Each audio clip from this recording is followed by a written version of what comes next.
अस्सलाम वालेकुम फ्रेंड्स, स्वागत है आपका इस YouTube चैनल जेके स्टडी मटेरियल में। जेके बोर्ड के जितने भी 10th क्लास के रेगुलर स्टूडेंट्स हैं, तो इस साल आपका पेपर पैटर्न क्या रहने वाला है, साइंस, सोशल साइंस और मैथ का यहाँ पर मैं आपको बताने वाला हूँ। आपने ज्यादा लॉन्ग पर फोकस रखना है या शॉर्ट क्वेश्चन आपने याद रखने हैं। 15% सिलेबस में रिलैक्सेशन है, तो अब आप कौन से क्वेश्चन स्किप कर सकते हैं, तो इस वीडियो को एंड तक देखना और अपने बाकी फ्रेंड्स तक भी शेयर कर देना। जैसा कि इस वीडियो में आपको मैथ, साइंस, सोशल साइंस के बारे में बताऊंगा। जो हमारे लैंग्वेज सब्जेक्ट बच जाते हैं उनका थोड़ा ज्यादा डिटेल में रहता है, तो उनका मैं अलग से वीडियो बनाऊंगा। तो इस वीडियो को एंड तक देखना और अपने बाकी फ्रेंड्स तक भी शेयर कर देना। सबसे पहले अगर हम देखें, जो अभी नवंबर में एग्जाम होने वाला है, तो कश्मीर के सभी स्टूडेंट्स, जम्मू के विंटर जोन के और लद्दाख के जो भी स्टूडेंट्स हैं, 15% सिलेबस में रिलैक्सेशन है। तो उस हिसाब से जैसा कि आपकी जो भी यहाँ पर 10th क्लास के स्टूडेंट्स हैं, आपके सब्जेक्ट्स हैं, 80 मार्क्स का पेपर आएगा, 26 आपके पास मार्क्स हैं, बट 15% सिलेबस में रिलैक्सेशन है। अगर कोई स्टूडेंट 68 मार्क्स अटेम्प्ट करेगा तो उसको यहाँ पर ऑटोमेटिकली 80 मार्क्स बन जाएंगे।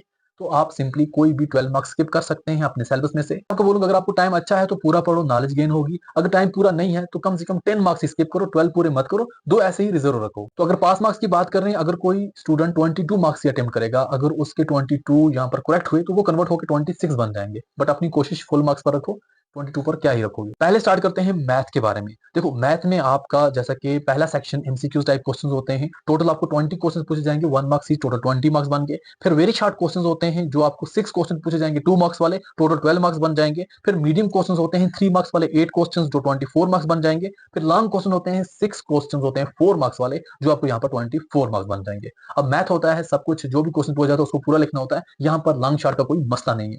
अब बात करते हैं साइंस की। साइंस में आपका पहला सेक्शन एमसीक्यूज पूछे जाते हैं, जो आपको यहाँ पर 18 क्वेश्चन होते हैं, 1 मार्क्स ईच, टोटल यहाँ पर 18 मार्क्स बनते हैं। सेक्शन बी आपका, जो यहाँ पर आपको 10 क्वेश्चन होते हैं, 2 मार्क्स ईच, टोटल 20 मार्क्स बनते हैं। सेक्शन सी आपका मीडियम क्वेश्चन होते हैं, 9 क्वेश्चन पूछे जाते हैं, 3 मार्क्स ईच, टोटल 27 मार्क्स। फिर आपका लॉन्ग क्वेश्चन आ जाते हैं, जो आपको सिर्फ और सिर्फ 3 पूछे जाते हैं, 5 मार्क्स ईच, टोटल 15 मार्क्स। कभी कभार लॉन्ग में भी पार्ट वाइज होता है, जैसे कि क्वेश्चन दिया गया है 5 मार्क्स का, बट उसके पार्ट बने हैं, ए के 2 मार्क्स, बी के 2 मार्क्स, सी के 1 मार्क्स, टोटल 5 मार्क्स। तो इन सिंपल अगर आप देखो, साइंस में सिर्फ 15 मार्क्स के लॉन्ग होते हैं, बाकी सब शॉर्ट होते हैं। तो बहुत से बच्चे सिर्फ और सिर्फ लॉन्ग लॉन्ग लॉन्ग क्वेश्चन याद करते रहते हैं, तो इसीलिए शॉर्ट पर ज्यादा फोकस रखो, लॉन्ग के तो 3 ही होते हैं। इस चीज का थोड़ा बहुत ध्यान रखना। सोशल साइंस की अगर हम बात करें, सोशल साइंस में भी सेक्शन ए टोटल 20 एमसीक्यू पूछे जाते हैं, 1 मार्क्स इच, टोटल 20 मार्क्स बनते हैं। सेक्शन बी की अगर हम बात करें, वेरी शॉर्ट क्वेश्चन 10 क्वेश्चन पूछे जाते हैं, 3 मार्क्स इच, टोटल 30 मार्क्स होते हैं। तो आपके 50 मार्क्स सिर्फ एमसीक्यूज और शॉर्ट क्वेश्चन पर ही आ गए।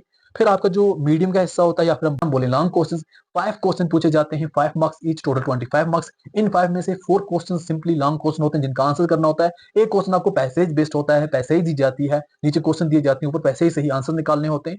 फिर आपका एक क्वेश्चन होता है मैप बेस्ड, जो यहाँ पर आपको मैप के 2-3 क्वेश्चन पूछे जाते हैं, उसका आंसर करना होता है, वो भी आपके 5 मार्क्स। ये हो गया आपका पेपर पैटर्न। अब जैसा कि 15% सिलेबस में रिलैक्सेशन है, तो सिलेबस को देखकर, अगर आपके पास टाइम थोड़ा बहुत कम है, तो सिलेबस को देखकर अपने सिलेबस के हिसाब से कोई भी 10 मार्क्स हर सब्जेक्ट से आप स्किप कर सकते हो, और यहाँ पर आप अपने 70 मार्क्स की अच्छे तरीके से तैयारी करो। टाइम पूरा मिल रहा है तो पूरे 80 मार्क्स की तैयारी करो, क्योंकि नॉलेज गेन होगी।